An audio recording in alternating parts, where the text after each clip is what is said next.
Hello, welcome back to the Welsh Esports League. It is our grand final evening, the last day of the season where we get to crown either our returning champions or brand new victors. I'm GoluMolu. I'm joined by PuffoBob once again. Thank you for joining me for a second week, and we have, well, it's going to be a best of three coming up this evening, which I'm very much excited for. But before we meet our teams, let's do a little recap of the season so far, starting off in the group stage where we had both A and Group B. Red Kites coming out on top there, as did the Rejects. The top two from each group went off to our semi-finals, with the second seed playing the first seed from the opposite group. And then we can cut to our bracket to find out who we have tonight. The Pirates and Ronda Rising each respectively lost without picking up a map. It was clean 2-0s in the semi-finals, Bob. Clean 2-0s, and like you said it earlier, it's the returning champion. Previous season, we and you coasts casted both together the grand finals where Kites took it. They took it, but will we see that again? Well, it's going to be the opposition, Rejects, who are going to have to take a bit of a step in and see if they can deny them that victory and claim it for themselves.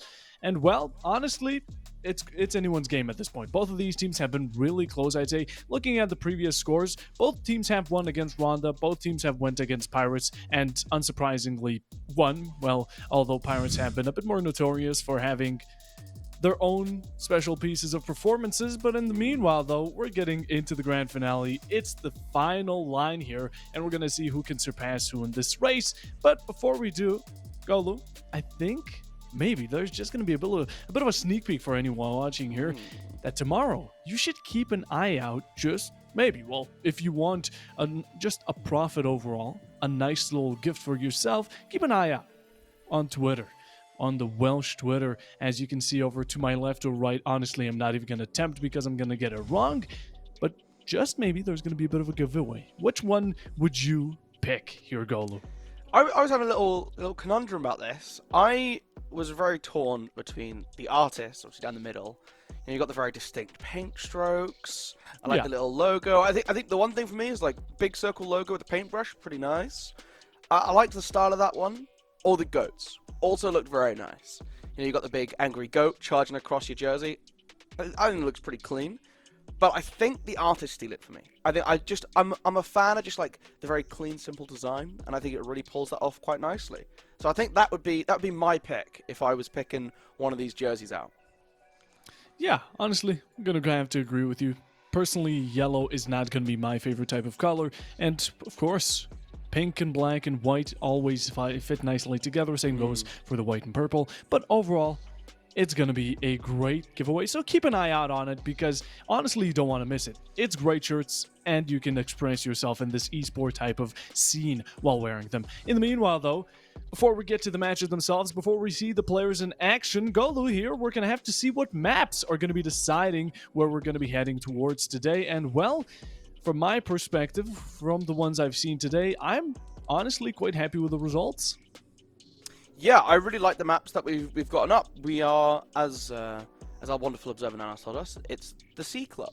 We're going to start off with Chalet, move on to Consulate for map number 2, and if that decider is needed to split the difference between the two teams, we're going to end up round our evening on Clubhouse, which is, you know, it's a nice place to end up. It's a staple map, it's a classic, but we kind of get the whole spectrum here tonight, right? Chalet, you're thinking aggressive, you're thinking lots of spawn peak potential, you're thinking lots of opportunities to be right up in your opponent's face. Straight into Consulate, very slow, a little bit more strategic. You have to make sure you're playing around tight corners and moving together as a squad. And then Clubhouse, that nice little middle ground where you can kind of make anything you want to do work. Yeah. Of course, some of these maps have been introduced a bit more late into the season of competitive. Some have been known for quite a while, being the Clubhouse the Decider, which is going to make the Decider even that much more interesting here, Golu. Because if we get to it, it's any man's game. It's honestly going to be a 50-50, and for now, we're just going to have to see how it all works out. Although, on the topic of Chalet, it's going to be the first map here, and I do believe, if I get this correct, it was picked by Red Kites. Now, seeing as they're the champions, they don't seem to favor anything too specific, anything too out of topic, or an odd one out like map, and Chalet is honestly just a jack of all trades, if you ask me personally, and I don't know if I have the memory of a goldfish, but was this played also in the previous grand finals? think so. I think we had Chalet and we also had Clubhouse, but we did not have Consulate. Sadly. So I am looking forward to seeing what the return of Clubhouse looks like, because it was where Red Kites won. It was map 3 last time. So getting it again, you've got the little opportunity to repeat history. I think both these teams not to drop a map this season. So one of them loses that unbroken streak. I wonder if both will, right? Will both teams get taken down? Do we need that map 3? I kind of hope so. We had a best of 3 that went all 3 in our last grand final. And I think after both of these semi-finals being very strong showings, strong performances, on paper I'd be looking at them as being a pretty even marking. And to boot, we haven't gotten the chance to see them face off against each other all season long, right? So this is going to be a brand new matchup for the two teams. I want to say the Rejects were the former Pit Ponies core before they sort of moved away. They've now playing under the name Rejects, and there's 3 from that core. I believe they lost to Red Kites, not very nicely last time they played up last season, but obviously, you know, new core, well, new additions to that core. They look a lot better than they did last season with these changes. So I am looking forward to seeing what does this now head-to-head clean up like. I would still probably put a little bit of favor in the pocket of Red Kites, and there may have been some inclination that there's something a little spicy or weird coming this week. I don't know what that looks like, but YMB has assured us that we need to keep our eyes peeled for something a little bit more adventurous. Is that how we're going to phrase it? All right. Yeah, that's how we're going to phrase it. Something a little more adventurous. Something to really get you going. That's for sure. And with it, I mean, it's Red Kites. I think it's a bit of a tradition that they've really shown being extremely strong throughout all matches. I think I've spectated the majority, or at least casted one as well, how they go about playing their matches, and honestly, I just can't see much of an opening to them. You said that they did play against Red Kites, Rejects that is, as Pit Ponies. Now the team separated, now they're under Rejects, going up against them for a second time, and while though I still do love a bit of an underdog story, which isn't necessarily the case here, you know, improvements can show up. In the end, I'm still going to be favoring Red Kites simply because it feels like a tradition here in Wales. Yeah, we do have a sort of history of teams holding onto the title themselves, right? So the Swans were our 3-time champions for the first couple seasons, and then they weren't able to come back. The team didn't return to claim a 4th title. They stopped, and that left a big opening. And last season, it was the Pirates and who stepped up as that perennial 2nd place. They came up, but it was the Red Kites out of nowhere came in and took that title away from them. And I mean, I think that miffed the Pirates a little bit. The Pit Ponies obviously were our 3rd place team that split, coming back now under Rejects to try and claim one for themselves, but the Red Kites will be looking to double up on that, make sure that there remain only 2 winners of the Welsh Esports League R6 title. I'm really excited to see what happens. Honestly, this could go either way, but I think you just got to back the team that has the experience of winning it before, right? They've been in the grand final, they've figured out what it takes, especially in a series where you can be down quite badly, right? You have a bad loss on a map, you need to find a way to bounce back and make sure that you stay relevant in the series. Yeah, I mean, it's like you said it. It's going for the safe pick. It's going for a bit of a safe bet. With the team, we've already experienced Red Kite many times. We've seen that they're just really overwhelming, and of course, with the history of Rejects, there's not much we can go with. Although, in the meanwhile, just a bit of good news. This is going to be a bit out of the context of the league, but this is going to be Rainbow Six Siege inclusive that I saw just a bit earlier on Twitter, Golu. Well, I'm a bit late to it, but Shields. I think you know where this is going. Shields, I do believe it's going to be next season or at some time. They're finally getting nerfed, I believe, or reworked or something like it, but we're not going to have those Monty bans anymore. Yeah, I'm interested to see what they do with that. Because I think we've seen a decent bit of shield play come through, right? Like previous seasons, not really been a massive factor. Can you play those shields? But since the rework, it's been an important skill to have. And it will be important tonight. If the Monty gets through the ban phase, if a Blitz gets through a ban phase, can you pick it up and be effective on it? We've seen it a little bit through the season, but I mean, I still think it's one of the most important things as a team to be able to do is to play those shields well, and that's why we're looking at the fact that they've addressed it. They said they're going to make a change. I don't know what that looks like, to be honest. I hope that we see the way that the shield, like having the shield currently works. I don't want to see the return of the hipfire. I think the hipfire was an unfun mechanic. I could go for. I'd be fine if they like changed the melee animation. If they removed sprint from not blitz. Yeah, I'm not sure. I'm not sure what the play is. The one that I think would also work is you remove the knockdown on the melee. It just does 70 damage, and then they can melee you. So you melee them, they can melee you back, and then shoot you down. I think that's fair enough. I think there's a couple things you could do. there is, and I'm honestly happy seeing these additions slowly start making their way through Siege. Siege has always had an interesting way of balancing out characters and guns, but yeah, lobby should be full. We just need a bit of confirmation from the players, and while we're sorting that in background, I do think we're going to be throwing it just to a small break, just a small one of that, and we'll be with you in just a second.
Hello, welcome back. We are just about ready to go. So, we are map number 1, Chalet. Any thoughts going into it? Are you expecting the Red Kites, their map pick? Is that gonna push it over the edge? I think it is. I think they're confident going into Chalet without a doubt. They picked it, they've been strong, and I think they're going to keep that strength up. Although, no, not going to leave Rejects without a doubt. I'm going to still hope that we see some sort of performance out of them. Without a doubt, I don't think it should be a 7-0 or anything close at least. And I think they should be able to put up a fight, if a close one, possibly would be indicating that we're going to heading towards that clubhouse decider, but that's what we're going to have to get through first. And in the meanwhile, though, we talked about those shields earlier, GoluMolu, and, well, there it is. That's the Monty ban on your screen right now. Yep.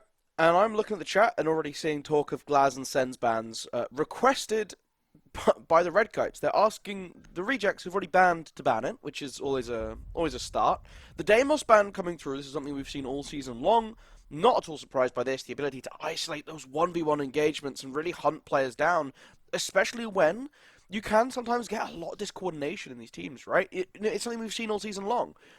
Players getting caught off or roaming by themselves, and a Deimos, even a Dokkaebi, being able to isolate them, hunt them down very quickly. It's another tool to let you play extended on that roam and be a little bit safe.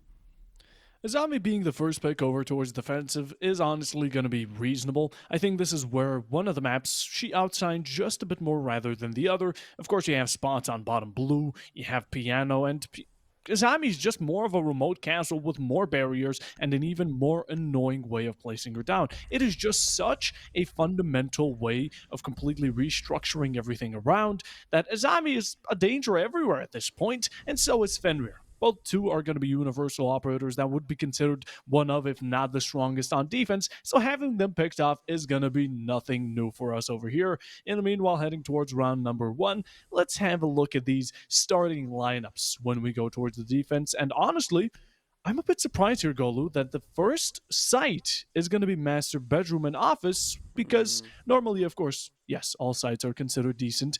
I would still think the majority of players would prefer to go anything but upstairs for the first. It is interesting. I find that, you look at ranked, for example, and it's quite high up in ranked priority. Like, if you're playing your solo queue, you'll play a lot of top floor Chalet. And I think it does require less coordinated setup than some of the other bomb sites, which makes it preferable, right? It's why teams do lean into it. You can set up, and as they're doing, you move across onto mezzanine, you have your look through in towards library, and you can play around the office breaches. They've got the mirror window, obviously, to support that setup. So this makes a lot of sense, right? And you don't have as much space to cover. So while it might not be the, quote-unquote strongest when played to its full potential, it does have that extra layer of safety for these teams where they can reliably sit back, right? They don't have to worry too much about what else is going on the rest of the setup and the rest of the map. They can very much focus on their own game. In that, going towards this attacker side of things, I do think this is also going to be leaving a lot of opportunities for library to be opened. We see the mirrors, and where's the counter? That's going to be the ace. The IQ may be going out from below to capture any type of mistakes or any verticality on the gadgets is also going to be a great combination, and this is where the upstairs site has its flaws. It's those windows. It's those many openings that the attackers can create very simply with a couple of gadgets or just a couple of run-ins, and that's how you really get to breaking down that defense. Now, in the meanwhile, the library is where the main focus is going to be. Not to even mention that it's a bit more of a split attack. We have some side on the Fluke. It's going to be the main breach, of course, the Thatcher Ace combo. We see it everywhere when it comes to actually opening up hard breach walls. And not much denial coming out from rejects, as they only have a mirror but no mute bandit or K to back it up. Waiting to see how this engagement goes. Still holding a decently long angle as they've slipped past onto mezzanine, but haven't checked the tight corner. The first kill is going to go over to Vex, and they'll get IQ up finally. But a quick swing from the castle. Billy Ray's gun ready. Takes him down and extends the lead for Red Kite. So YMB just adds to the tally. You've only got 2 defenders left to find, and they're looking to close on in quickly and end the round. Will those dog stems be enough to keep you up? Surely not right now, botting. As right now it's a 1v5 situation. Basically confirmed. You're stuck in bathroom. The finish goes through. It's down to the last 1 minute. It's enough time for these attackers to slowly hunt you down, and Billy's going to be getting to it. As swingers be swung is going to be the rule, and of course one has to win the outcome. And the first round is going to be going over to the side of Red Kites as they take it very dominantly with a flawless of all. It's a great way to start a series, right? You come into a grand final, you don't lose a single body, and you get that first round win. And the way they did it was really clean. I think there was a big opportunity there for the castle to play upset, but couldn't quite get close enough in time. Let Billy Ray get gun ready, watching towards as he heard the footsteps of him approaching. Really nice awareness to make sure they don't get caught off guard and lose that side pressure, right? Because at that point, you're trying to focus on that breach. That's what you're trying to play for. But you've just lost library, you've just lost that mezzanine control, and suddenly you have to now fight on 2 fronts. Really, really well done by Red Kites to make sure they keep that advantage. And the way in which they applied that pressure as the round went on, they made sure they never stopped for a second. Some teams, and this is often a really good thing to do, right, is to take a step back. It's to, oh, we've got 2 picks, let's get our drones, let's check things. But they already had this crossfire enabled. They have pressure coming in from big window. They're playing on the breach actively. They're ready to push on in. And so they know that they have that information on the remaining players. They can tell people to start putting that pressure onto Piano, create that space to go in for a plant. Really, really good awareness from Red Kites to be able to facilitate that aggression. Second chancing this upstairs is what exactly Rejects are going to be going on about. With a similar lineup, although this time around, the Wamai is going to get switched up for a Goyo, and we see the Bandit and the Mute both supporting the Mira, which was very quickly noticed by Red Kites earlier. They went for the breach instantly, and that's exactly how they got those crossfires you mentioned, Golu. That's how they made their advance and made sure that they didn't need to back up in the first place. Now, a bit of a switch up. I do like seeing the operator, the changers. It's going to be slowing down the process, and at the same time, maybe even endangering these attackers from making those very, I would say, incautious openings. Meanwhile, though, slowly making your way through, and this is where Billy's going to be spotting a bit of a issue. Trying to take out that Mira, trying to go for a bit of a swing. Just not coming through. Needs to make their way through, and that's going to be a very awkward throw, as the second one is going to be attempted, but that's the beauty of the Wamai. Although the Ash Charge makes its way through, that's the Mira out, and so is Fairy. Godless getting the opening. Good pressure, right? You burn out the discs, you shoot in the breaching round, you take rid of the mirror window. YMB still on this mezzanine window as well, cutting off the support to the Wamai as the rest start to fall. Has to get aggressive to try and get a pick back for the team.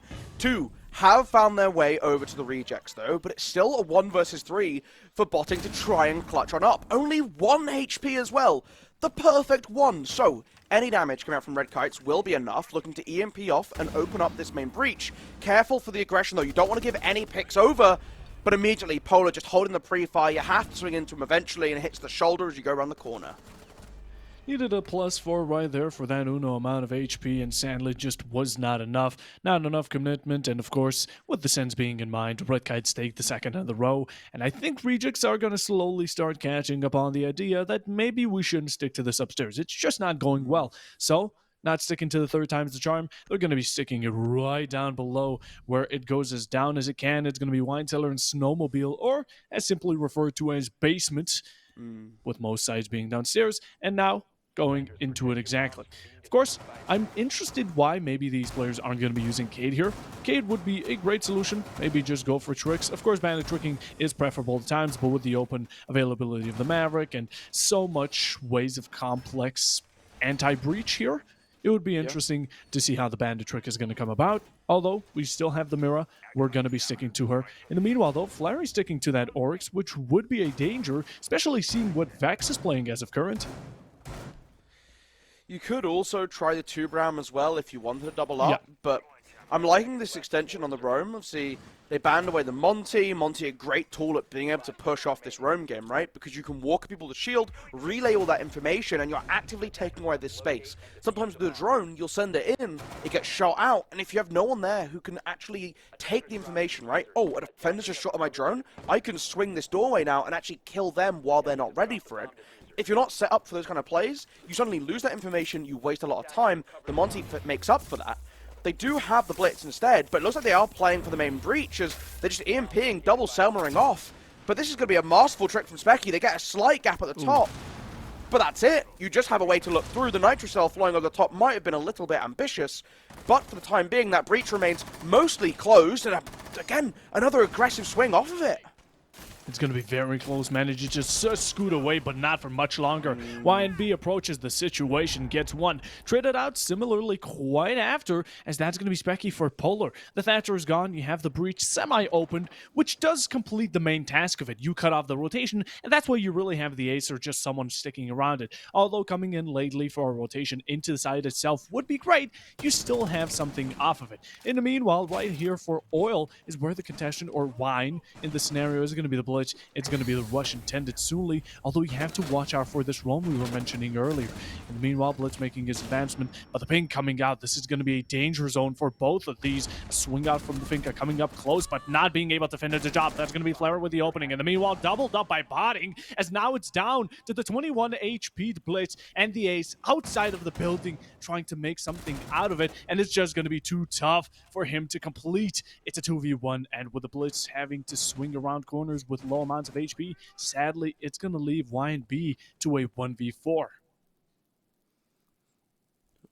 Peek out the head, spots the Oryx, goes for a pre-fire to try and capitalize, but Doc stemming himself up, then going to go for another swing. It's a 4K for botting in the round, and did a fantastic job playing up in West Main on that back staircase, ready for the refrag. Completely caught Red Kites off guard. They weren't expecting a second person, and that's what happens if you have an extended roam that doesn't get cleared out. You suddenly have all of these players not stuck on site who have so many options on a map as big and wide as Chalet for how they want to come down and try and mess with the attack. Do they want to come down the hatch in sight and then play off inside of the pillar like the Oryx did? Do they want to flank down to West Main like botting ended up doing to work to such great success? Lots of options available to the rejects, and they just made great calls in adapting to the approach from the Red Kites. Again, 2 rounds now where we've seen fantastic calls from both teams respectively to put themselves in the advantage.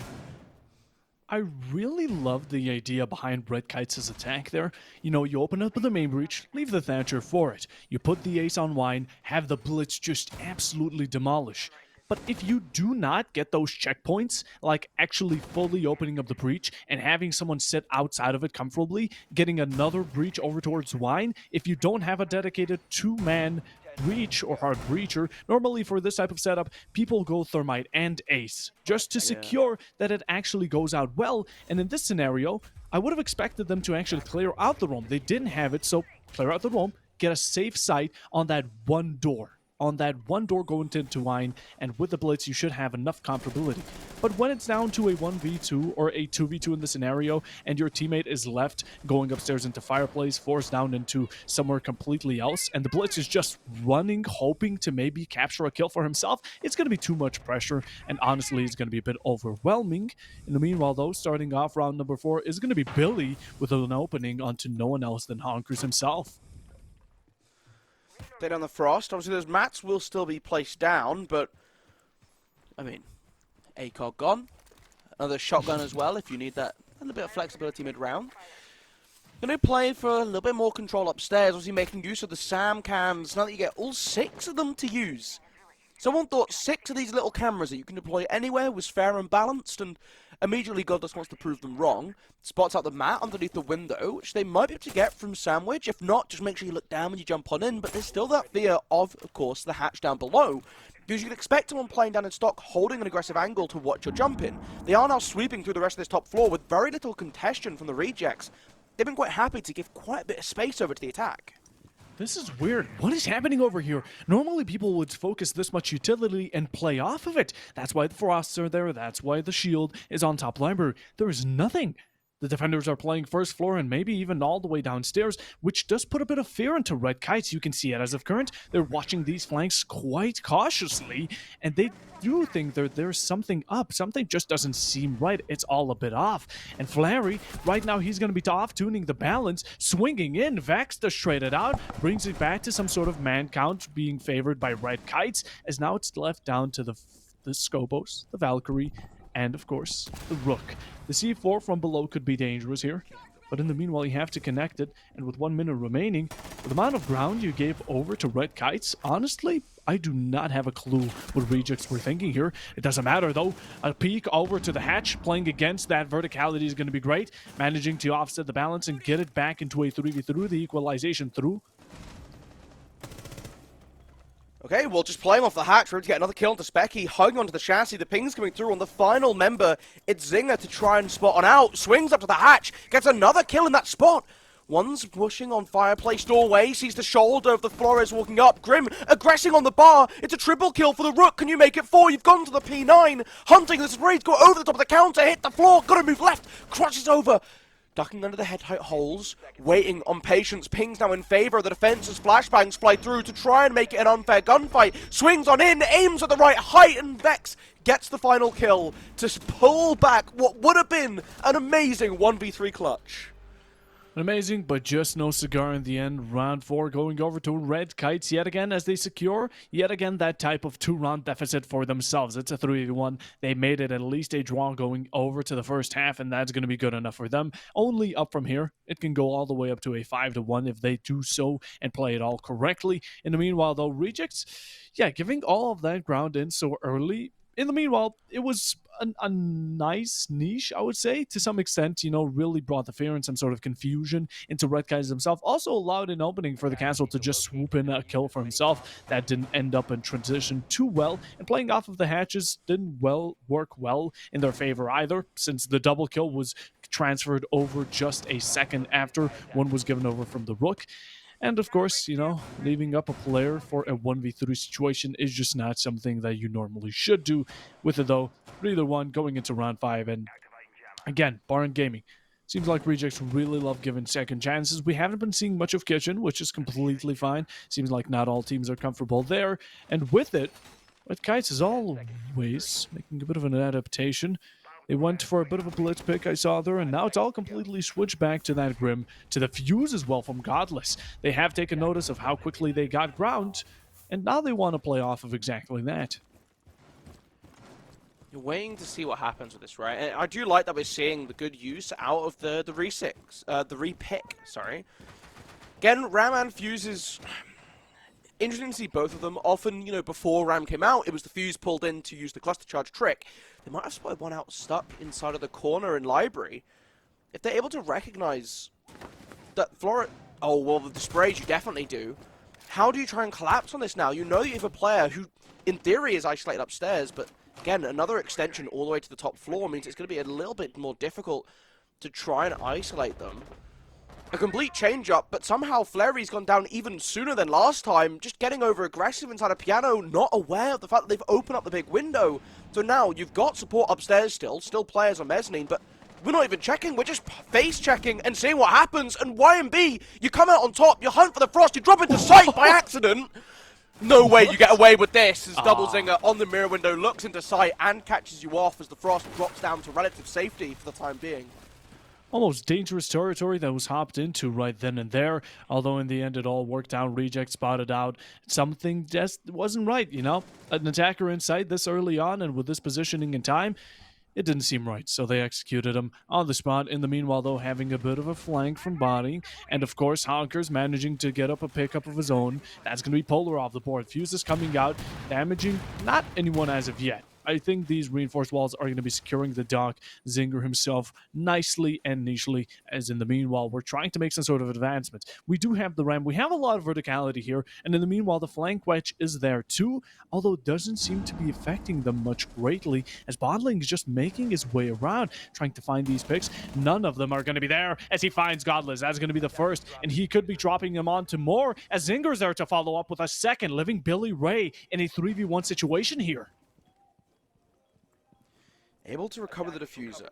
That's some relief, I guess you get to say, right? You don't have to worry about being forced to go for kills if someone starts running into the sky, but still aware of the mirror window being up inside of storage makes it a lot harder to approach. Tracks to cover the blue staircase, so you have one less spot to get aggressed on. Going down towards the fireplace stairs now, looking in towards jungle where the ping's coming through on a player. The pre-fire comes through and Billy Ray is able to get the first of the 3 required. Wants to drive the Ram through the barricade, but there is a mute jammer slowing the progress down. One tucked inside a mud though, Bob, and I don't know if they know. It's close. But in the end, just the sneak coming around. Not expecting unusual corners or sites to be held at this late point of the game. And with it, it's going to be a round going over to Rejects. They get it closer. It's 3-2. And yet again, Red Kites, if they can secure that 4-2 going into the second half, would be absolutely great for them.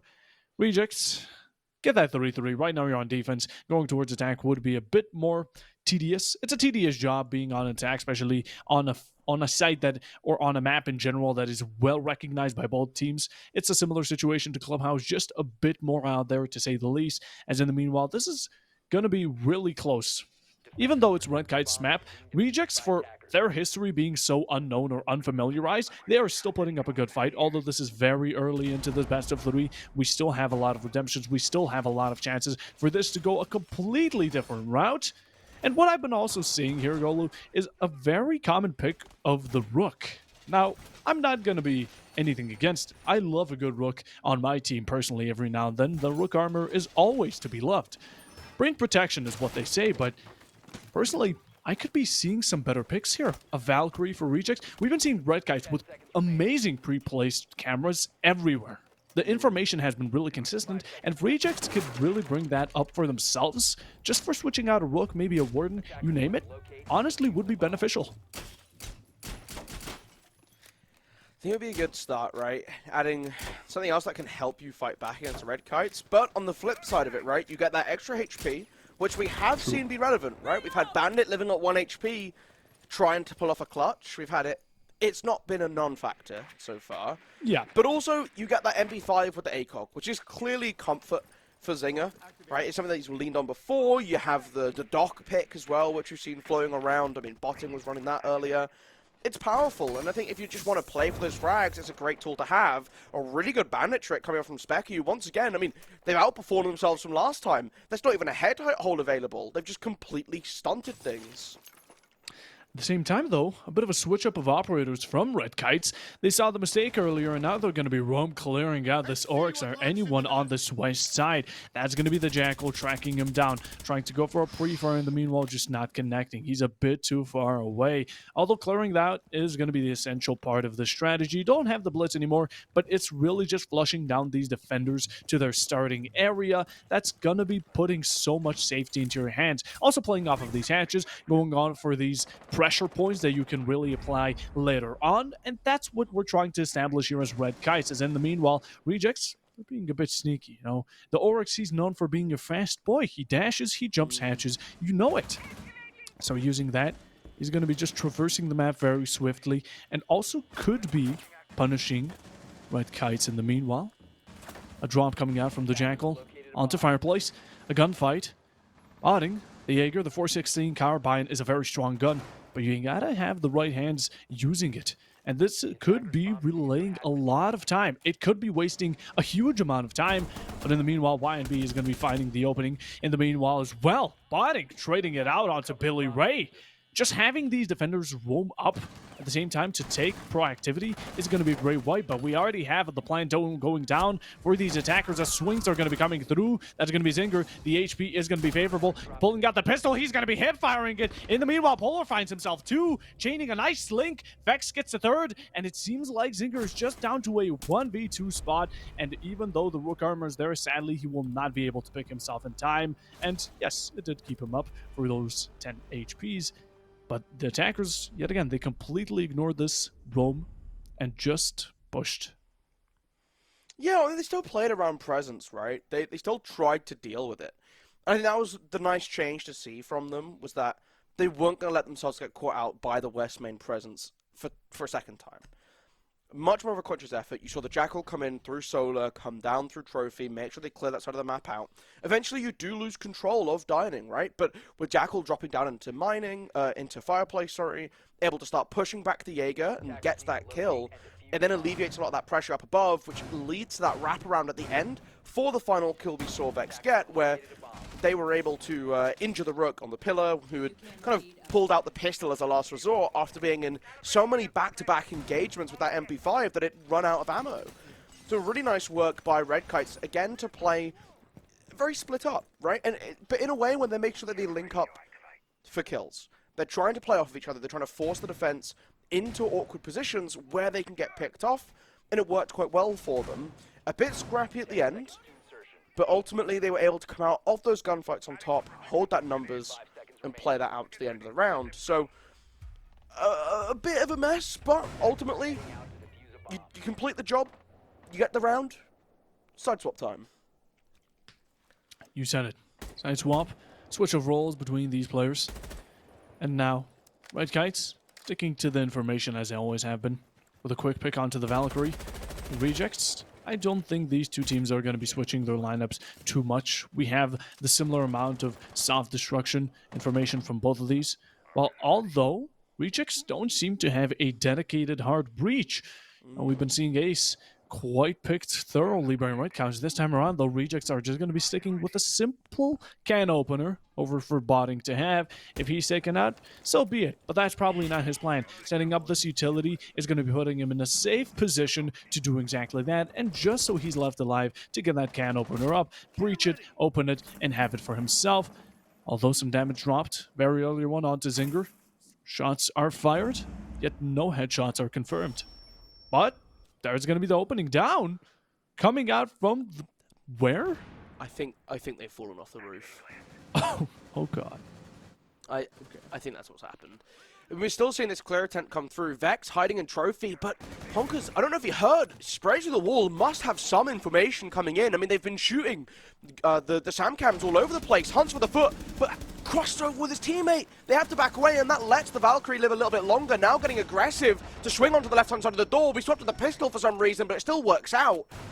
Godless comes up behind for a flank and gets a double kill. Swaps the SMG-11, knocks the IQ to 19 HP, and now has to fall back to reload because of that low ammo count. That's some breathing room for the remaining members of the attack. But what can they find with it? As you're still tucked in close with a shotgun, the rotation made in the wall. They're not getting too aggressive. They're just waiting out for a second, still hunting for this phantom mute.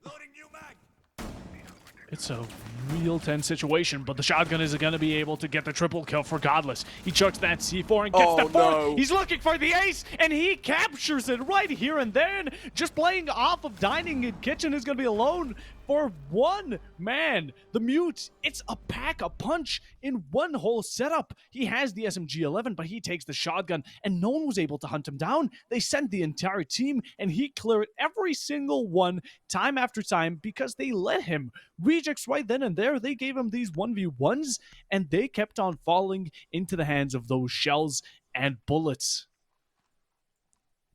I mean, just phenomenal work by Godless, right? Nothing they do mattered. Every step, an attack would walk up. It started off with a really good re-aggress, right? You come up West Main, you get that initial double kill. You completely shut down that initial pressure that the rejects were trying to come in on their sweep. You also managed to knock the IQ to 19 HP, which forces them back. They have to take a break. They do get a kill onto Vex, obviously, who you lose your teammate in that, but you create so much space and chaos around that moment that it lets you slip away into Dining, and the attack completely lose you.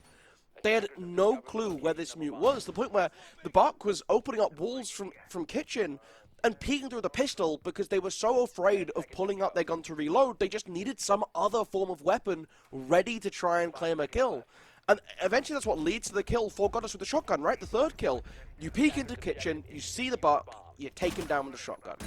Really, really well placed. Nice little nitro cell over the top.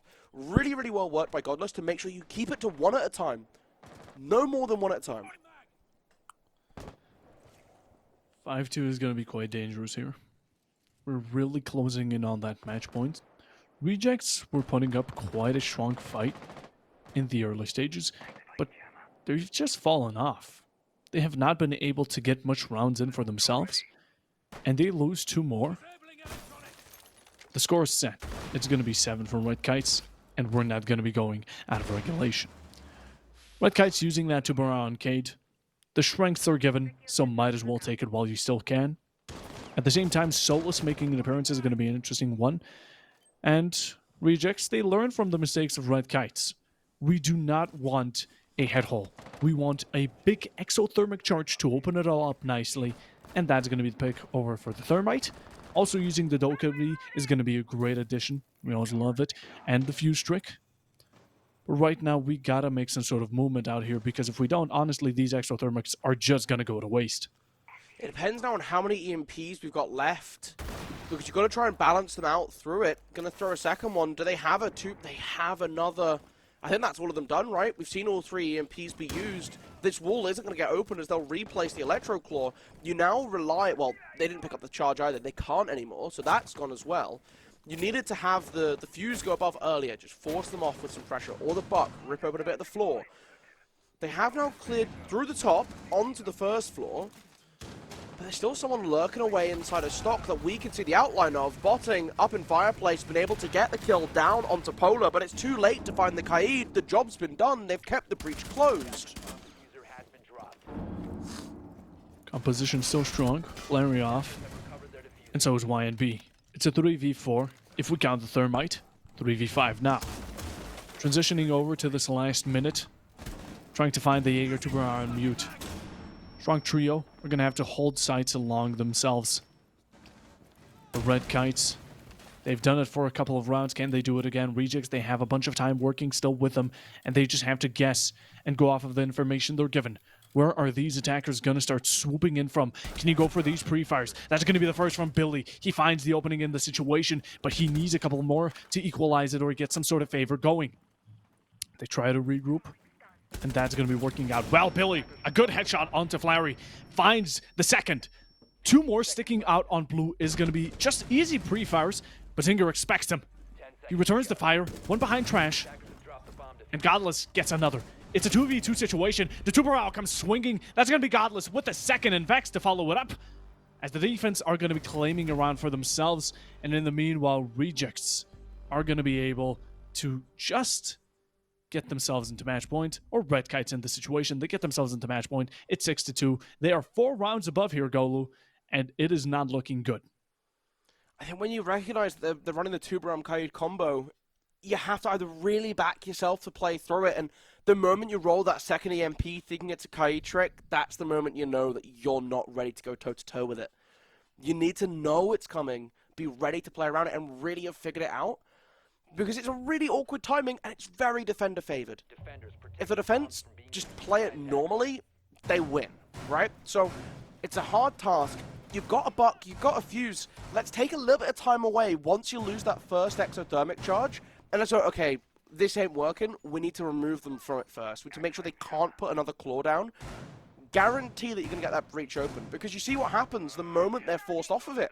The Red Kites, they start floating back to site, they anchor up, and you're left down to what? Either the blue stairs, the main stairs, or the trench doorway. It's not going to be enough to crack open this squad, especially because you don't have all the hard breach stuff to start accessing things like hatches as well, to make those drops just a little bit more awkward for the defense to deal with. Limited to very few options, very difficult to try and isolate picks, even with the fact that you've got cluster charges to use. Red Kites now find themselves at match point. They're one round away from claiming map 1. It'll be Reject's first map loss of the season. A lot on the line. A lot on the line, you said it. Rejects now have to pull some sort of miracle out of here. It's not impossible to pull off something like it, but it's very improbable. It's a very tough situation to be stuck in, and honestly, you're backed up into a corner. Going for an attack, it seems like it's going to be a bit more of an aggressive push. We see the Ash, we see the Blitz. Gridlock always, because flank watch is nice, and of course, main breach here, especially because it's kitchen and dining. This is the first time we're going to be seeing it, besides the mute 5 stack or 8s we saw earlier, although that wasn't the side dedicated to it. The verticality is going to be key. We go down it. In the meanwhile, we go for that fireplace main breach. And with it, it's going to be the support of the Blitz and the Gridlock and the Ash to help you just run it all down. Get it through smoothly and as fast as you can so you reserve time. And in the meanwhile, also get as much saves and maybe even get some kills along the way. The Blitz is going to be having a bit of an issue as long as Specky is going to be downed as well. Now it's basically a 1v2 situation here for the shield operator, but Cade is going to be finding or being found as the opening. Godless follows up and YNB does too, but it doesn't matter as he makes it onto a double. It's a 4v2 out of nowhere, and it seems like Rejects are going to get shut down. You got to watch out for that flank, which you have the Gridlock allocated for, but it doesn't matter as botting is now just completely comprehended, and he's going to have to make something out of it, as if he doesn't have 4 kills in his pocket right now, it's going to be confirmed for the first map here.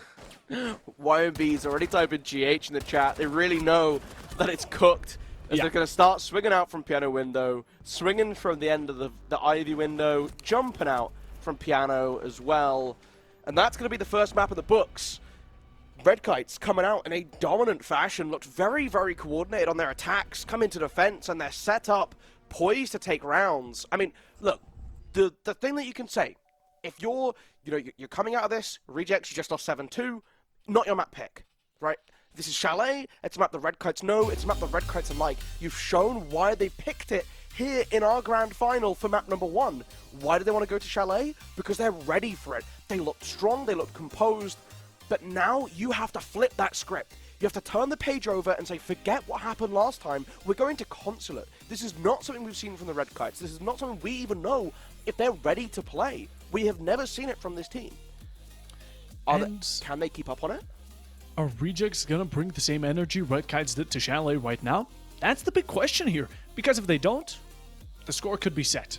We're going to have to wait and see, though, as in the meanwhile, we're going to be heading just to a small break, a small one of that, not much larger, and we'll be with you back in about, let's say, 5 minutes. And stay tuned, because this is going to get quite hectic.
Map 1 over. Chalet going to the Red Kites 7-2. They looked dominant, but it was their map pick. Up next, we have Consulate, the home of the rejects. But Puffo, is it going to be enough? Is a Consulate a map that we haven't seen from the Red Kites, that you'd hope the rejects have been cooking up all season long? Is that what they need to flip this series around, to get their own map and force us onto that decider, onto Clubhouse, if they still want a chance at winning Welsh Esports League Season 6? Seeing as the performance or how it was from the previous match, this is going to have to be their natural 20, to be completely honest. Red Kites, they were quite dominant, not only in gun skill, not only strategy, not only deception, you name it. There's a list, and it's a long one at that. But Rejects, they picked it. Maybe they picked it for a reason. Maybe Chalet just wasn't in their taste after all, and hopefully Consulate will be, as it's quite a switch up, or a different one of being played than Chalet is, and with it, we're going to have to see it. We're going to have to see how it all works out, as going a bit back. The score was, 7-2? And Red Kites, they were really dominant. It was one-sided, to even say the least. And in the case that Rejects, we get Chalet, maybe they didn't like it, maybe they don't like it at all, and they absolutely love Consulate, and we go to the decider, I'm still going to have a possibility that this would be a close one. I think that Rejects still have the potential. They just didn't really use any adaptation. They had the first early rounds really in their clutch, and they honestly were showing some sort of fight back. But then it was just kind of kept in the same tradition. They didn't really switch up the way they played. They didn't really go for anything new. They just let these openings happen, and of course, with these openings, Red Kites are going to be surely punishing them off of it. And we'll have to see, right? I think you're looking at Consulate, you need to be a little bit more careful when it comes to those entries. If we let the same amount of freedom go over to the Red Kites in terms of being able to walk in the building and start walking through, YMB, they just walked into office, started barreling down Ivy Corridor and swung onto Mez. That sort of thing can't be allowed to happen on maps that are much more congested and where the setups matter a lot more. Because you need to hold on to your power positions on Consulate, right? You can't give up vending if they're pushing in from admin, or long desk. You can't give up yellow, like Zulu by yellow, if they're trying to push in from yellow and play around the site window. Really difficult spots that you have to try and very hard to contest onto to deny to the attack. I am a little concerned that we might still see this aggression coming through from Red Kites be a little bit too much to deal with. Yeah, it's definitely going to be something that I would still be worried by, because Red Kites, they're not just aggressive, they're smart. They know how to put up a trap and how to lure Rejects right into it and then work off of it. Just play off of it. Maybe they set up a player, maybe they leave the opening kill, a lot of space, you name it. In the end, they manage to win the war. Maybe not the battle, but the war is surely where they're keeping it, and with their map being won, they're up against the enemy's map. Now they're going to have to somehow manage to screw their way out of it, and with it, they're going to have to keep up that type of tempo they have in the previous one, although we're going to have a look at that, because right now, still, Red Kites, they've really used a lot of, at the same time, operators. That's an important thing when going to your strategies. They used the Dokkaebi, they used the Valkyrie, they used whatever type of strong pick they had, and Rejects, yes, preferring some guns over the other is nothing wrong with it, but if you can get some extra information, some extra, I would say, overhand to the enemy team, like maybe switch out a Rook, maybe switch out a Doc, because at times having that extra 10 HP in a 1v3 that gets lost anyways is not going to be a game changer. It will be. I think we're ready to go into the game, I believe. So we're going to see what happens on Consulate. It should be as well, this is the part of it, Rejects starting out on the attack, right? Their map pick, opponent gets to choose the side start. The map traditionally looked at as very defender favored, right? Yeah. I would say it's so. It's hard. I think everyone would say so. But it means you have that extra challenge to deal with at the start, right? Is that Monty going to be banned away again? That's a tool that a lot of teams use to try and shift that balance. If you can walk up, you think attacking basement, and you can walk through server and start face checking all these tight corners, makes it a lot easier to get that progress. Surely Monty is going to get banned. But in the thick of it, we're going to have to see how it all goes out. As, of course, the match is getting started, and we're getting started into the possibly last map of this grand finale on Esports Wells 6 right here. This could be all finished up if Red Kites just play their cards correctly. And Rejects, this is your second chance. Take a good shot at it and make sure it works out. As coming over to the defensive side, it's going to be Red Kites, Monty. The band is going to be making its way through. It's going to be a similar one to earlier. And honestly, this map is really complementary with Shields, with the Clash, with Blitz, with Monty, so it would be a no-brainer to keep him in the game. Grim as the other ban is interesting. It's something the Red Kites used a lot, and more importantly for Consulate, Grim is important if you want to go for the CEO window plant, because you want to shoot in those bees to set them up inside a CEO, so if anyone tries to cross to move to deny the plant going on the window, makes it a lot easier to cover it from the rappel, because you have the wall hacks on them running up to try and stop you. So, interesting that we have that taken away. Also for basement, you can use it to try and limit movement, like general Grim, but that's what I'd immediately start thinking about. The Malusi Azami bans, again, that doesn't surprise me in the slightest. I think this is very standard stuff, very strong operators now. I mean, 4 Banshees is a lot of utility to deal with. Yeah, it's strong. And overall, not much of a surprise over here on the side of the bans.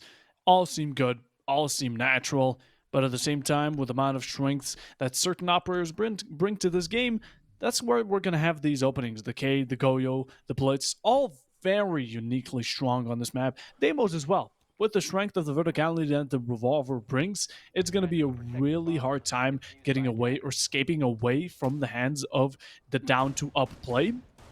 At the same time, the Deimos, if you go below it, you start shranking people, you're going to have to force them out of their comfort zone, and that is going to be the real bane to the strategy, to the defense, because you run into someone's line of sight, it's over. That split second is all they need to finish you off. In the meanwhile, we're going to be going over to this upstairs site. We do not see a shield, so I'm going to be wondering what the hold over here towards admin is. Normally, maybe a shield with a bit of a Jaeger or Mai-ish setup, and of course, Goyos, even a Clash, whatever be it, towards this vending machine would be preferred. But we're going to have to see how it works out. I do like the Cade. Just holding that admin strength, not allowing the breach to come through, is going to be unique, although we're going to have to see how it all works out. Yeah, and you can see the Flores being brought right, expecting there's going to be some sort of hard utility that they're going to have to try and catch out. Primarily those deployable shields. You know, that'd be an early one I'm thinking of already.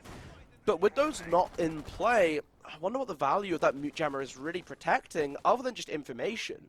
Zero become a mainstay immediately after this buff, right? You've gone from 4 to 6 cameras, and we're seeing it in about 50-ish% of our rounds that we've seen played now, like just under. Yeah, about there. From a very, not irrelevant, but scarce pick to this present is really interesting to see the value that's placed on information, right?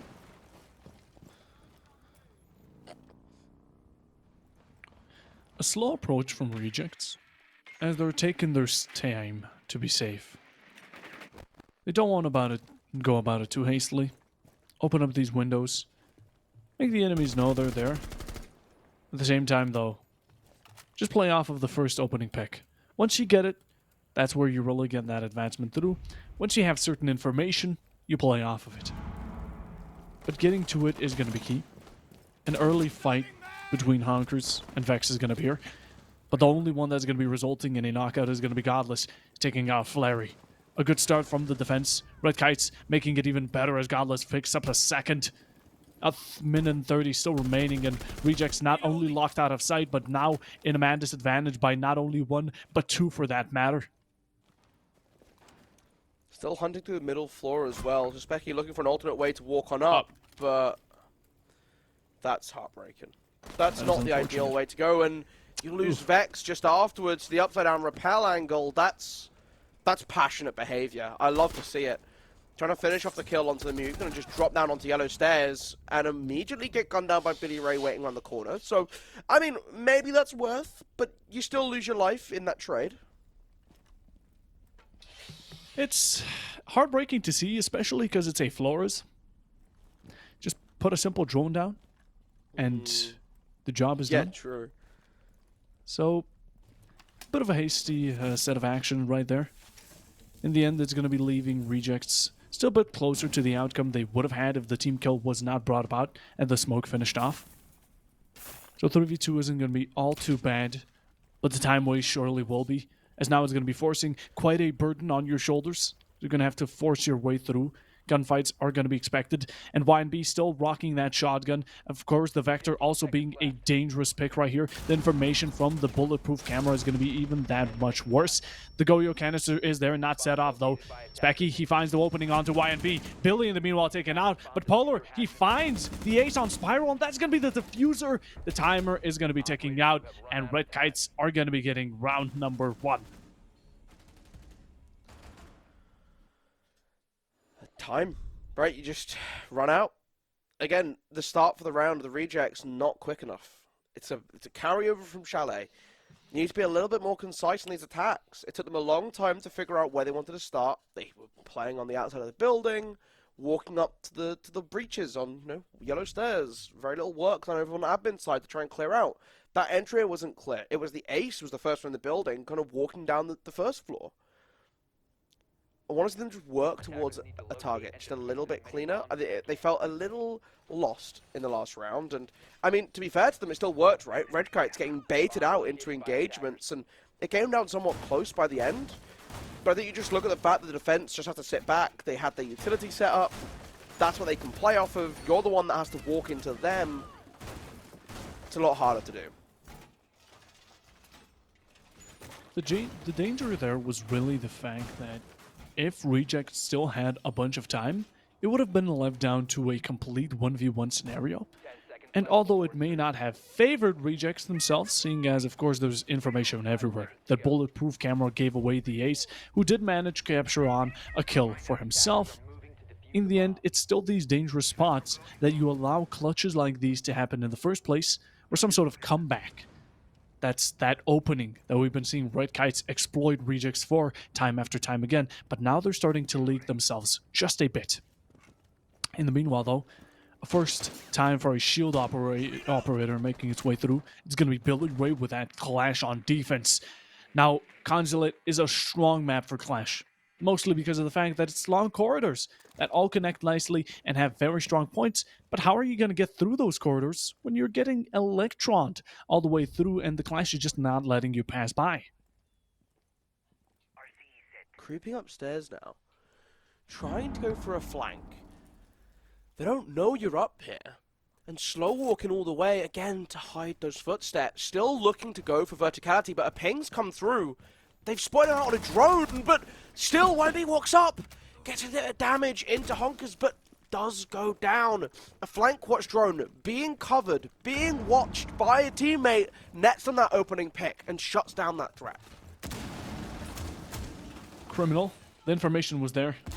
And Honkers, you run into the action, manage to swoop a kill of your own, and start this barrage of verticality from coming through. It's going to be delaying, or actually even saving a bit of time on this breach.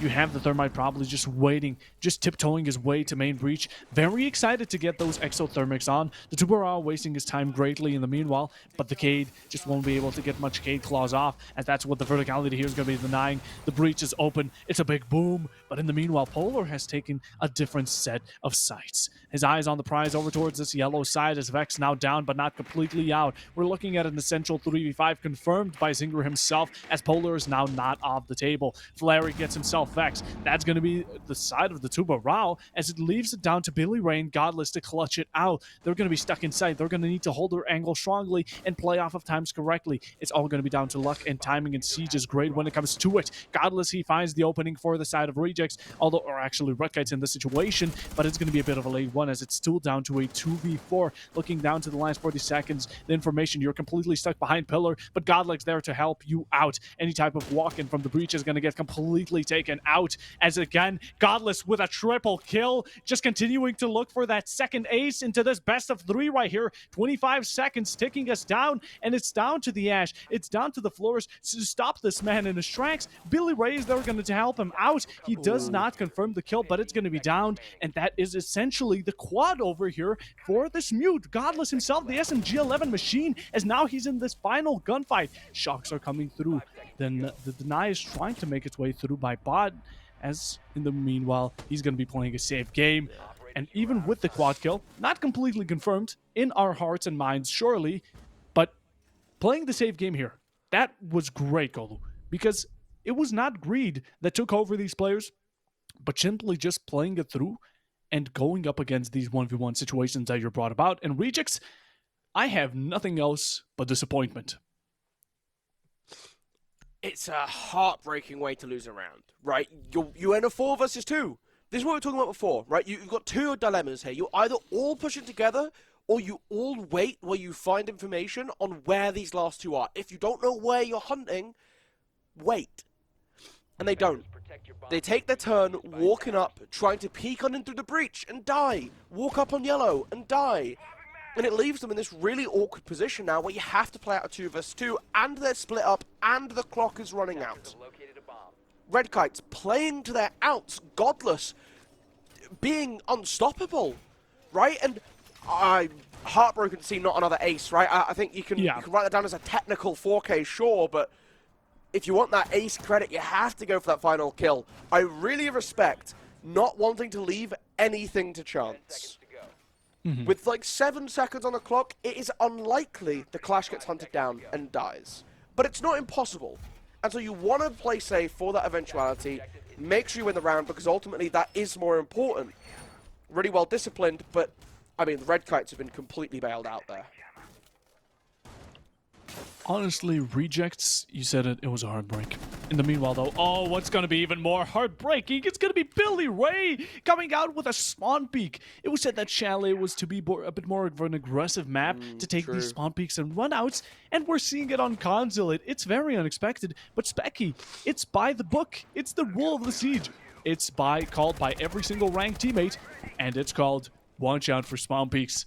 And it's going to be in round 3. That is just going to be detrimental as you leave the fuse to be taken out. It's not only losing guns here, it's also losing that destructibility that is so great at completely flushing out defenders and gadgets all across the entirety of the site. It's an explosive ying, and that's why fuse is so strong on verticality in the first place.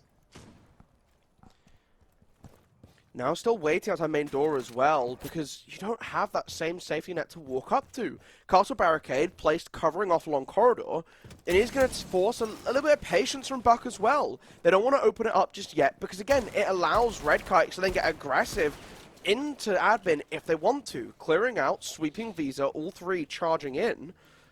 No drone again ahead of them. They're face checking this. Rejects, they keep making these mistakes. It was noticed in map 1 that information was lacking, and they're bringing it back to map 2. They're being too little on the caution side of things. They are just not being cautious enough in this situation, and they're rushing it up Visa stairs.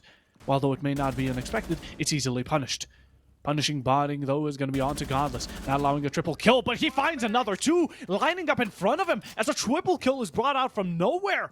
It's leaving Polar and Vex in a tough spot as they bring it down to the 3rd and the 2nd. It's a 2v2 here, and Vex completely switches the table one time after another, as in the meanwhile, you gotta watch out for those corners. Flary swings around and gets the kill, picks up the diffuser, and Polar now left in a tough situation. Pink's coming out about. C-Force could be deadly and could make it a 1v1.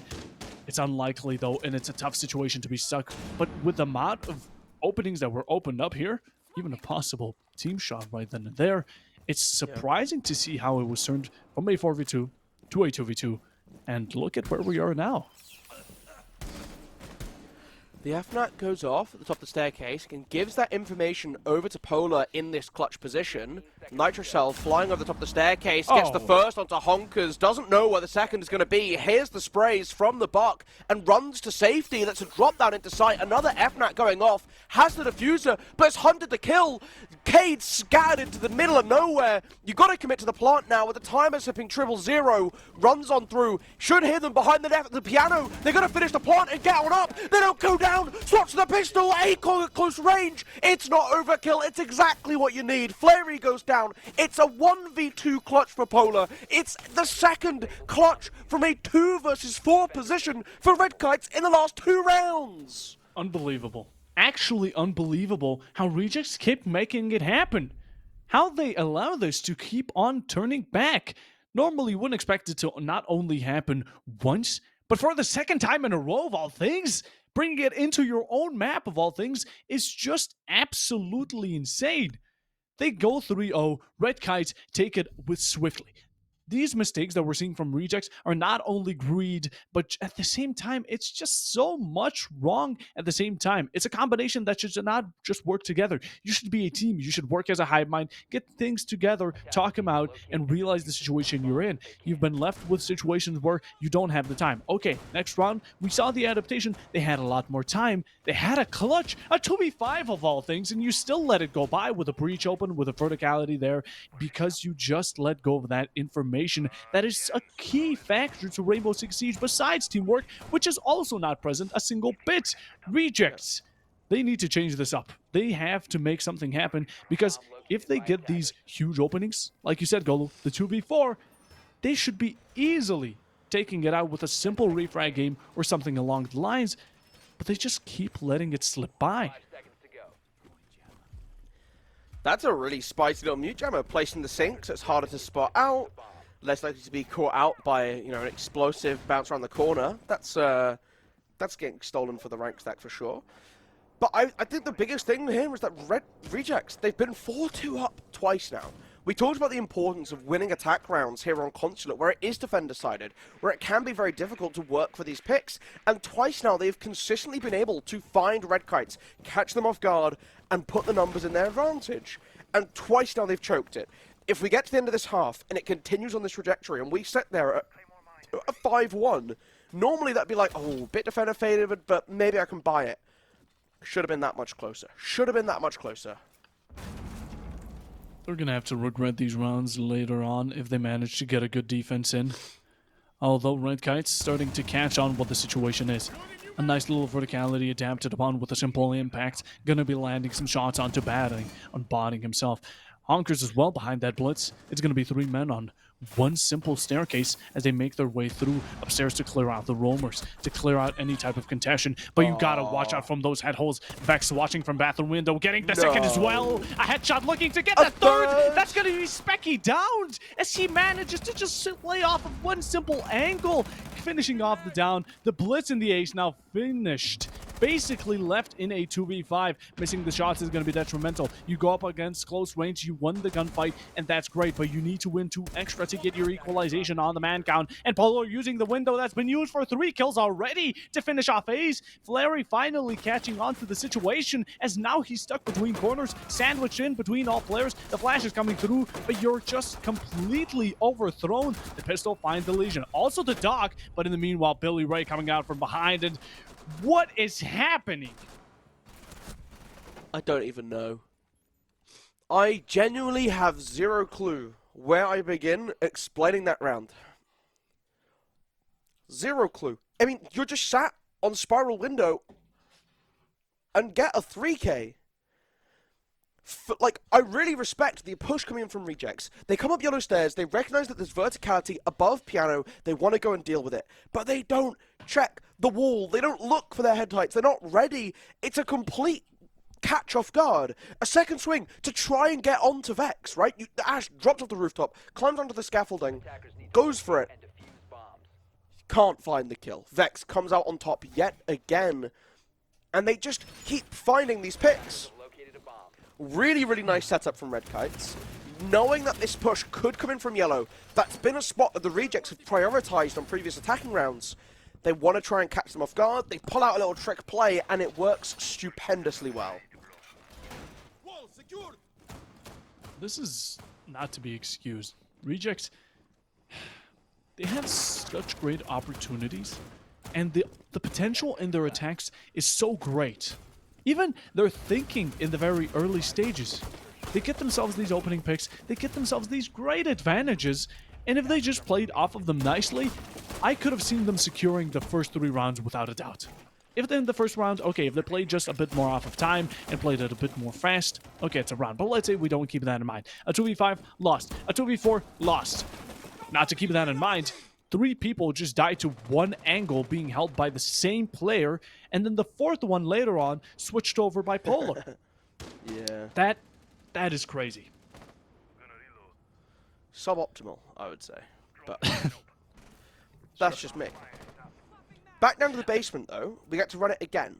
Now, how do you change things up here for the rejects? I mean, last time they got those opening picks. YMB not going for such a ambitious flank, staying much closer towards the site. It is still running around inside a lounge, and you have the Doc at the top of yellow. Never mind, Doc has died around the top of yellow. So that's probably going to be YMB signal to fall off, but Polar with a pre-place just blows it up and gets the kill onto Buck and an injure onto Ram. You'll be able to recover one of those, so you don't lose all of your verticality in one bite, but that's still not ideal. It's okay. We're still looking good. Rejects, they get the opening yet again. We're nice. Lose a bit of the verticality. Ram replaces the Buck. It's a nice little story. It's a linear storytelling. A C4 being dropped, chucked out, not connecting onto anyone, but it's fine. We still waste time. We delay this breach from coming out. A bit of a risk is brought about. And I do like Rejects bringing out the Nook. It's worked out how they managed to sneak up behind Red Kites, and it's been in their favor, or actually has gotten them the favor in the previous sessions. Using that Nook, and their strength is going to be great. A swing from Specky, punished. Polar, connecting those dots. Botting, getting onto those stars in the sky. As he finds Billy. 1 minute remaining. It's a 3v3. Two people with extremely low HP counts. One bullet away. A pre-shot coming out onto Honkers. But YNB just not being able to swing it comfortably. That's going to be leaving him to back off. And a bit of shadow pressure from behind, left over by the Snook. When is Honkers going to come from behind? When is he going to make his presence known? And when is he going to be a real threat to our strategy? Dodging and weaving this type of worry is going to be essential. But the Goyo canisters are going to be making the job easier as, oh god, a walk-in from Botting just to get into the lines of sight of this Goyo canister that YMB set off is going to be crazy. And leaving it at a 2v5. Honkers, they know he's on Spiral. Double Zinger, he's right outside, completely finished off. And now it's all left down to this verticality with 7 seconds remaining. Honkers is going to be rushing towards his yellow, although with the time you have left and the objective that's there, you're going to be able to maybe pick up a kill. But that's going to be as far as it gets, and Red Kites, they're going to be winning their 5th round in a row here. Yeah, it's been one of those days for the Rejects, unfortunately, where they've tried a couple different things and ultimately can't quite work out for them. I was going to say that engagement on Spiral Staircase, you heard the scream from the ramp, but took 0 damage. I didn't know that was possible. I thought those voice lines only queued when you actually got hit by something, but left at 20 HP is, looks like we're going to have to, we lost someone temporarily, but I'm sure we'll figure out what's happening there. But so far, really, really well played by the Red Kites. It's just absorbing pressure. The Rejects in that last round, I actually really liked their approach, right? They're coming in, they're playing for main breach, they make sure they have the ram to get rid of the tube ram from before. That was a mistake we saw back from Chalet that they hadn't quite figured out. Clearly using this time in between maps to address that. Love to see that sort of thing. Love to see teams adapting on the fly and figuring things out on game day to put pieces together. Phenomenal work. You then have the fact that they're actually using that verticality. They're actually opening things up, and then they start to add the wraparound onto Spiral as well. So they're hitting from 3 different sides. Really, really good work. But ultimately, they can't find a way to sync them all up together so that they're drawing out the defense. The Red Kites are given so much time to deal with one threat at a time, right? They can put 2-3 people all looking in towards Spiral. They pop the Goyo canister. It's a bit goofy. Sure, it takes down the ram. They then have Polar and YMB holding a crossfire from security and radio that as you walk out, you're going to get gunned down. Now Polar can turn back around, hold a crossfire with, was it Billy Ray looking out the breach? And get the breach player, get the thermite. And then Nook's left all by himself upstairs and has to run down through yellow, up towards the door, into garage, does get one onto the tube ram of course, but then gets taken down pretty swiftly afterwards. It's unfortunate, but again, it just goes to show, you give 5 seconds in between engagement, how quickly Red Kites turn to make sure they keep advantages. Look, the first map, I get it. Maybe it wasn't the best, Chalet didn't go in their favor, and I still had some hopes here for Rejects. The second map is now in my top 5 of best horror movies I've ever watched, and it's, unless some sort of miracle happens here, there's gonna be a very quick wrap up for this grand final. It's not gonna be going over to the decider. And okay, the PC crash over from one of the players, it's a timeout of sorts. Use this. Talk between each other, get some information going, get locked in right now, because you are falling 5 rounds behind, and you need to make up 5 rounds to even equalize it out, and then get another for match point, get into overtime, and then win it, so you can finally get a decider in. Because if you don't, honestly, a 7-0 or Brazil, a 7-1 even, I'm not going to be surprised if we see it. But right now on the attack, yes, maybe it isn't the best, but just some rounds. And the 5-1 is at least what they can work with, and that's already a really horrible start. If they transfer something over to defense, if they get really their focus in on whatever they're talking about right now with their coach, with their IGL, between each other, they have to make that count. And honestly, I'm just surprised that we haven't been seeing much adaptations for these huge changes that they've been really repetitive about. Yeah, it's certainly difficult. I mean, you have to bear in mind, it is a defender-sided, it is consulate. 5-1 is not an unheard of scoreline. It's quite normal, for being completely honest, right? So, True.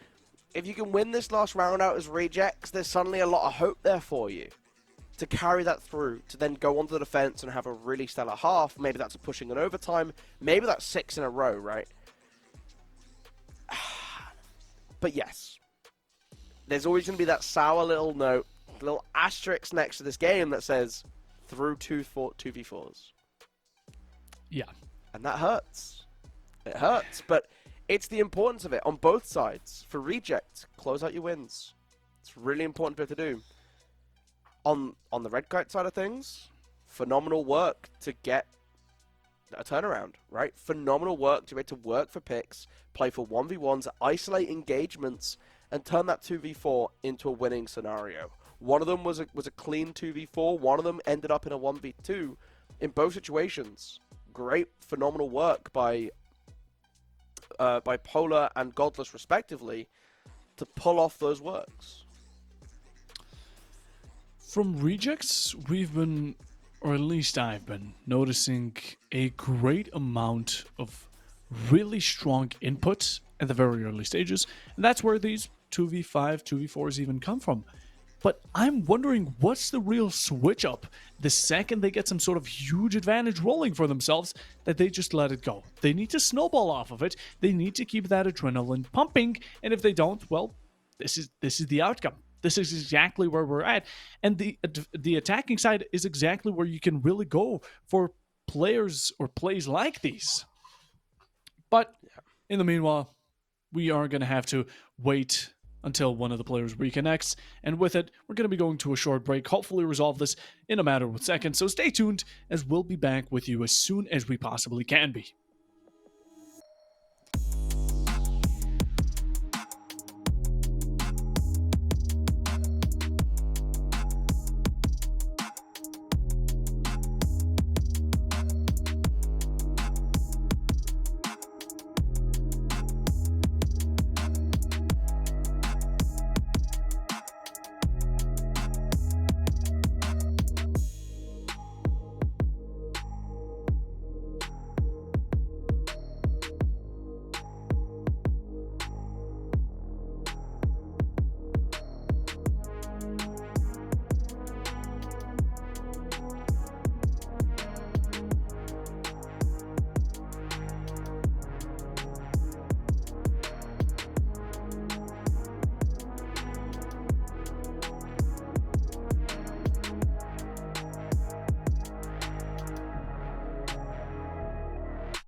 Small little rehost, tiny little delay, but we are back. Map number 2 of our grand final.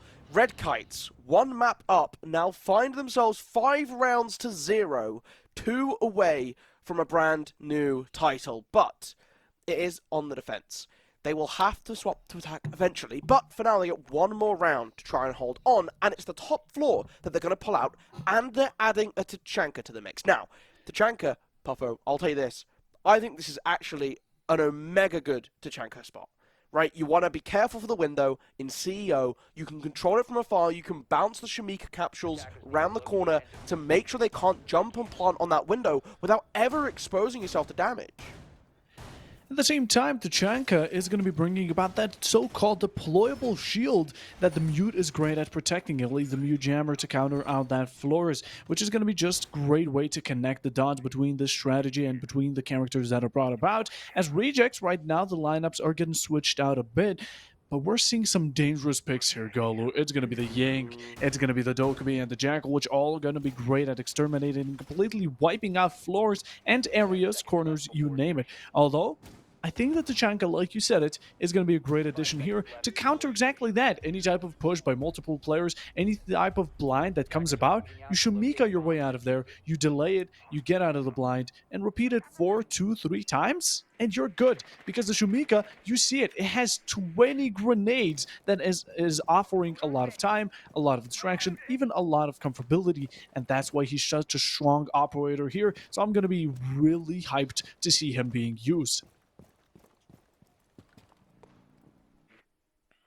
Drones coming through, and again, Rejects being a little bit more cautious this time after the rehost. Make sure they have that information, but again, there's no one actually moving in yet. They're all waiting to get the all clear, but instead, what happens if this drone was to get shot, right? You gotta be trying to hot drone, stay on that drone, stay just behind it, so that if someone gets spot out, you can try and swing, play for a kill, and get aggressive.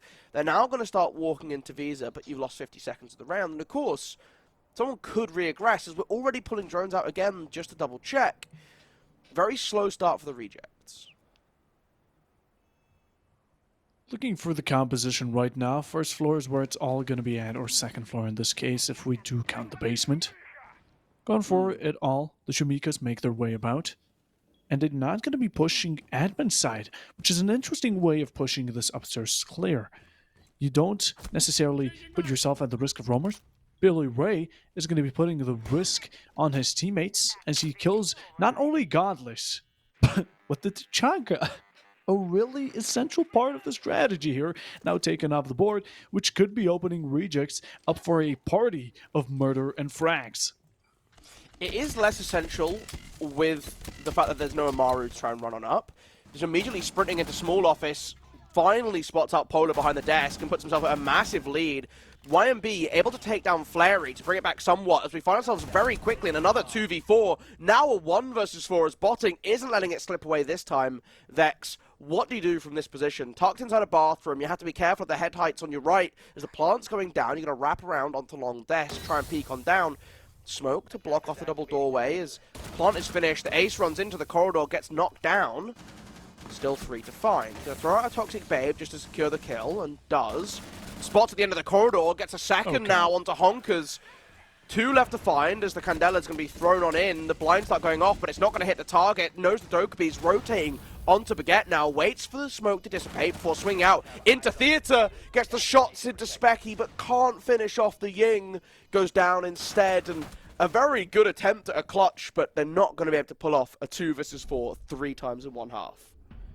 My Timbers were in fact shivered right then and there, as of course the second with a 1v2 number was really popped up on our screen. I thought it was going to happen again. Thankfully, Rejects managed to claim that one round into the first half, and now they're on the defense. Now they're finally in their comfort zone. Hopefully they're going to be able to pull something out of it, because if they don't, well, the answer is obvious. Right now, they need 4 rounds to catch up on Red Kites, and they can't give 2 of them over to the enemy, because if they do, well, yet again, it's going to be over. It's the best of 2 or a best of 3 and 2 maps over to one side. It's as simple as that. We go over to this defense. We see Skopos is in action, which is going to be an interesting addition. I've been seeing Skopos a lot on maps like Clubhouse, maps like Nighthaven, and such, but not on Consulate, not just as of yet, and I'm really intrigued to see how they're going to be able to scoop her into the spot, make her comfortable enough, and where these drones are going to be hidden. In the meanwhile, though, we yet again do see... Actually, wow, this is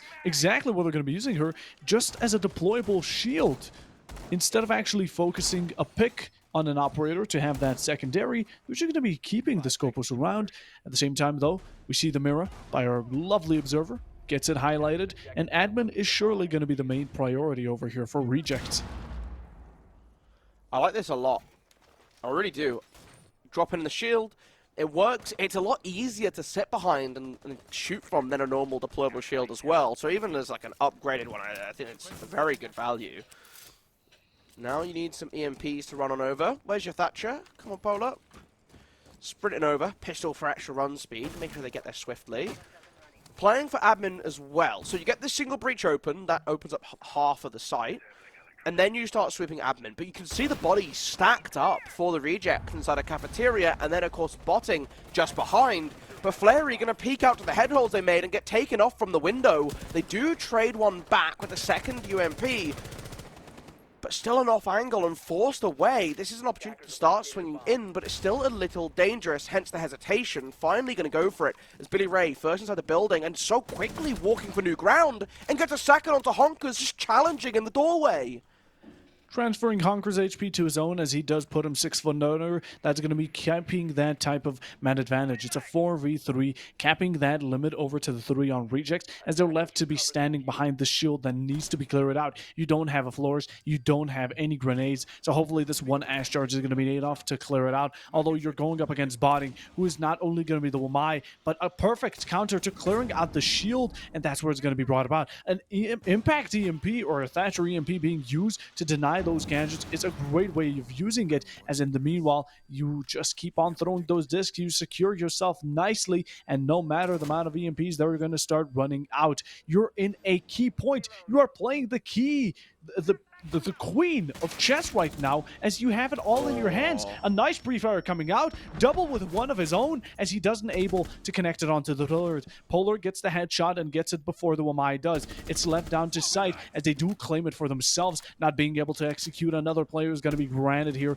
but you still have a bunch of time here to work with. Scopus now off the board. That's going to be Polar, not only with one, but looking to claim the second. Going for that plant is going to be great and essential, but you need to watch out for Zinger here. He has that range SMG-11. The strength of the gun is absolutely insane, and we've been seeing it used throughout both of these matches. And can he do it yet again? He is on the side of rejects. We haven't been seeing much clutches from them lately, although it's not impossible to see, at least not once. Waiting on long desk, patiently as well. They're never going to swing out and give you the chance. Playing for the refrag off of each other as well. The flashbang flies through again to continue buying time to avoid confrontation. Finally walks up behind while you're blind. Fantastic play by Red Kites in the post-plant situation. Just never taking engagement, baiting you forward so far. Masterful. And now the Red Kites pull back again. Another big situation for themselves. They had an advantage, throw it away a little bit, pull it back together with that good double swing onto botting behind the Scopos shield. But again, that's a really nice setup from the rejects. I really like everything that went for on that attempt, and then seeing them run it back, I think, is not a mistake here, right? Oftentimes you see teams where it kind of feels like they really shouldn't.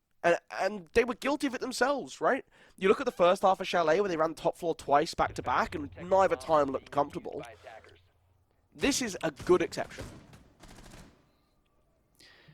Honestly, I see the strength in the strategy, especially with how Scopos was utilized, alongside with the Wamaya of all characters. Even when the Thatcher EMPs came out, the Wamaya kept on throwing those discs to secure the Ash charge was not making its way through. He got the first pick, the second one wasn't as successful, and if he kept that sort of ground, that sort of angle, it would put a great detriment on the attackers and Red Kites in general to make their way through comfortably, get a nice plant in. Yes, you maybe would have left one of the players into sight. Maybe that's the diffuser. But what the key factor is here, you don't allow the second one to do the same. As long as you keep him on the side of admin, or at least contest him, wait for your teammate to approach you, wait for him to work alongside with you, it would have been great. And in the earlier, before we got into Consulate, a bit of mention onto Consulate from you, Golu, I believe it was, that you weren't hoping for a Maru. And correct me if I'm wrong, but is that not Godless rocking the Amaru shotgun? Yep, it is. We'll have to see how this gets used. They're starting off over by admin again, removing the mirror window, placed inside the cafeteria with the Ash breaching rounds, sending a drone down below as well to try and sweep through Visa to make sure that they're not getting contested on the staircase so that they don't get hit from behind once they start approaching into the long corridor. Droning in towards meeting as well, shot out very quickly by Botting, who is this time positioned a lot further back. They're a bit more conservative around the site, less heavily sort of relying on holding onto cafeteria. But again, the Amaru just jumps in front of windows, ready on the corner, stuns going through to try and scare off the long desk. Same time, trying to really disturb this one behind the shield as YNB is going to be disturbed and finding himself one kill. Closing it up on the shotgun. The Black Ice, it's completely icing out this gun, and the C4 is going to be finding one, but so does Godless as he turns the fire and makes it a 4v3 right after. 1:30 on the clock. It's going to be putting a lot of pressure on these players, and Vex is going to be putting much more pressure on Rejects as they try to bring about some sort of capitalization off of the fact that they're at a disadvantage, play off of these aggressive routes, but it's just not going to be working. Godless gets that shotgun out, pulls it out through the wall bang, making sure that this is going to be going in their favor as a 2-1 is, of course, going to be finished up swiftly. And with it, it's going to be Red Kites yet again for the second time on the side of Esports Wales, taking the grand finale in a best-of-3 fashion, rocking 2 maps, because that's all they needed right here. They took it quickly, a 7-1 score and a 7-2 for the first map. Well, to say the least, they were very strong throughout it. That is the most dominant performance we have seen from Esports Wales in all 5 seasons that R6 has run. Insane from them, honestly. I mean, look, a lot of that, again, we talked about it, the importance of the clutch factor, right? They ooze clutch factor. Everyone on this roster just seemed to have moments where they could step up, be that big difference maker, and honestly, that's what you need, right? I think a big rounds with Vex, Polar, YMB, they're all doing it. Billy Ray getting up there. I mean, are we gonna forget the fact that Godless got the ace back on Chalet? Right, we're not gonna do that. Nearly got a second ace on Consulate Basement as well. Like, nah, man, this team's got the clutch factor, and it pays massively for them. So influential. Honestly, I think it's one of the biggest difference makers in this. Right, the teamwork really, really strong coming out from them. Red Kite's looked much better in cohesion, in setting up plays together with their teammates. You look at that last round. It's chaotic. It's a mess. But it's calculated. Right? They have Ash playing for admin. They're working on the breach onto site as well, so they can start to push on in. Amaru jumps up onto Printer and gets aggressive with Vex, who's come up through Cafeteria as well, so they can try and push out the deployable shield, the Scopus from behind. And they do that. They flood out that corridor, and they can start to play aggressive. They can start to wrap around from the breach outside. And you start to lose members, but it's drawing that attention. It's drawing away the focus and creating space for you to jump on in. Congratulations to Red Kites on becoming the back-to-back champions. They're still only the second org to ever win Welsh Esports League R6, so everyone else, got to step up your game a little bit. Yeah, without a doubt. I mean, seeing as the results were today, Red Kites, they're still quite dominant, and they're going to be just charging it through to the grand finals. They took it. Well played from both of these teams, and of course, before we go towards that finishing end of today's stream, of today's grand finale, stay tuned for tomorrow. We mentioned it earlier, and if you weren't here for it earlier, tomorrow, maybe just keep an eye out on Twitter for the Wales Esports Twitter, just to, maybe there's going to be a giveaway, maybe not. We're not saying anything. Just go over and check it out for yourself. But in the meanwhile, thank you to all the players. Thank you to everyone watching, and thank you to the production, especially, of course, in the background, we have Cash, we have Nanos, you name it. Big legends for bringing the event about. And Golu, thank you for casting alongside with me. Would not have been possible without all of these factors. And with that in mind, I have been PuffoBob, it has been Golu, and it was a pleasure to see the grand finales. Well played for both of these teams, and we will be signing you off.